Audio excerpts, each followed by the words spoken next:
The year is 43 AD, on a cold, wet spring night. Local Britons noticed a strange light approaching from the distance. As the light approached, the locals could see that it was coming from a wall of torches, wielded by Roman soldiers marching towards them. The women and children cried in fear, and the men hurriedly got ready in their battle gear to hold off the attack.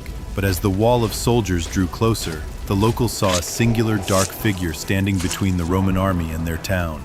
The figure was dark, cloaked, and looked to be more of a machine than man. All of a sudden, he drew a small handle from his belt and ignited it to show a fierce red laser sword. The Romans stopped in their tracks in awe, while the local villagers contemplated if they should hail this figure as some kind of god.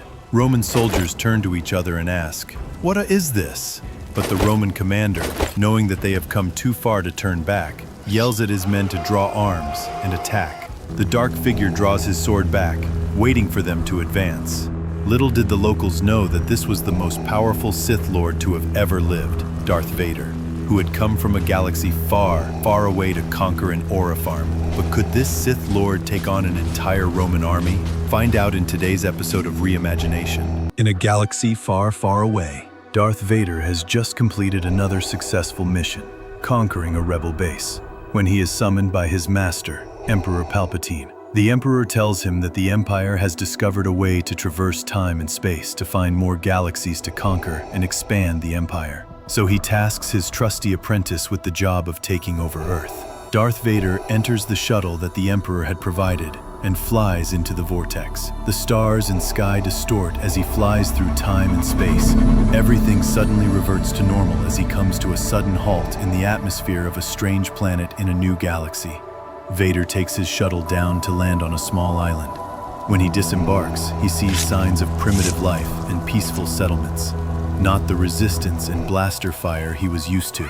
The buildings were made of scraps and natural material, while the people were dressed in makeshift robes. Vader checks his ship's console where it tells him that he has landed on Earth, and the year is 43 AD. At this time, his computer showed him that the rulers of the planet were the fearsome Roman Empire, with their reign stretching from modern-day Egypt all the way to France, and at this moment they were mobilizing to expand into Britain. The Romans, currently sailing across the English Channel to invade, were a force to be reckoned with in this day and age. With their advanced military knowledge and techniques, they had 40,000 soldiers made up of trained and skilled swordsmen and archers, all packed into longboats.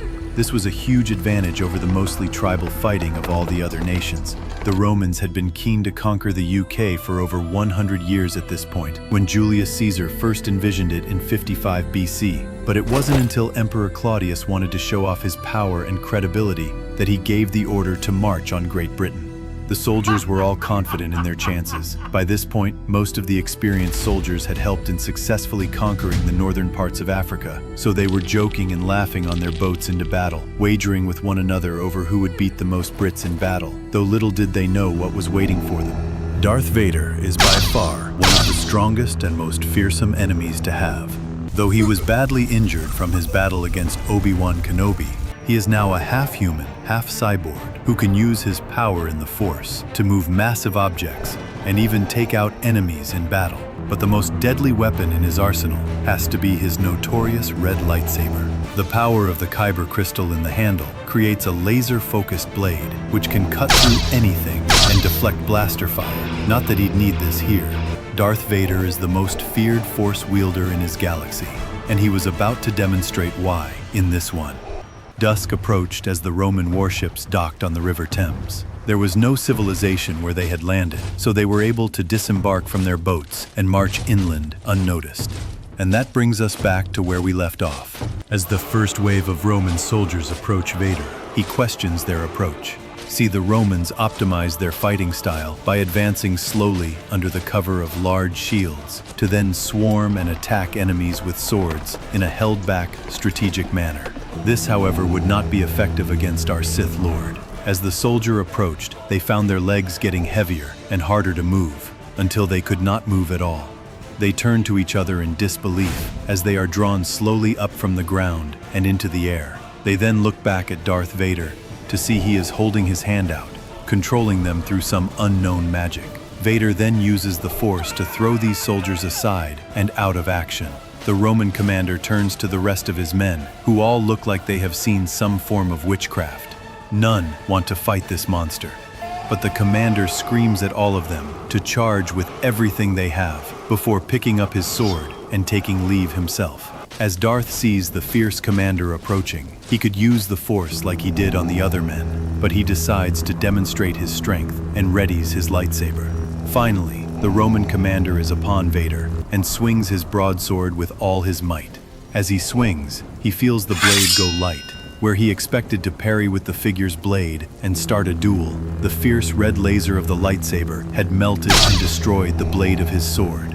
Powerless, the commander looks up at Vader with regret as the Sith Lord plunges his lightsaber into his abdomen. The brave among the other soldiers continue charging at the Sith Lord, whilst the others, horrified by what they have witnessed, drop arms and run for their lives back to the ships. Through use of the Force and sweeping strikes with his lightsaber, Vader is able to keep the oncoming army at bay. But then, he senses a disturbance in the Force, a danger approaching.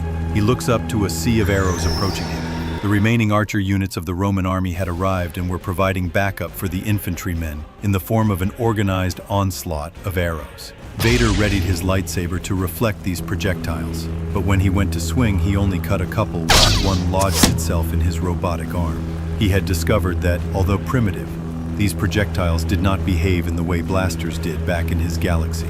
Shocked by what had happened, Vader channels his rage and pushes all the swordsmen away, though the archers, after seeing they had found a weakness, ready their bows and draw, ready to unleash the next wave.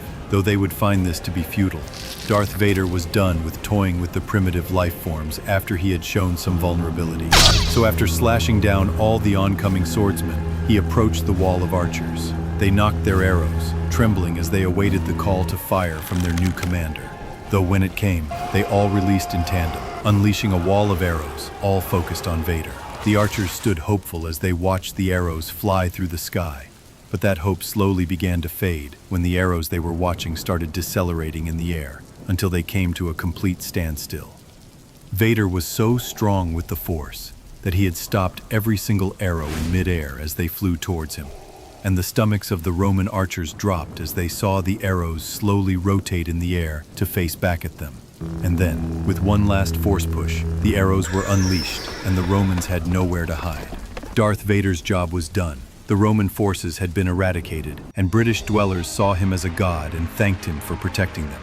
With the mission complete, he returned to his shuttle and fired it up to return to Coruscant and give the Emperor the good news.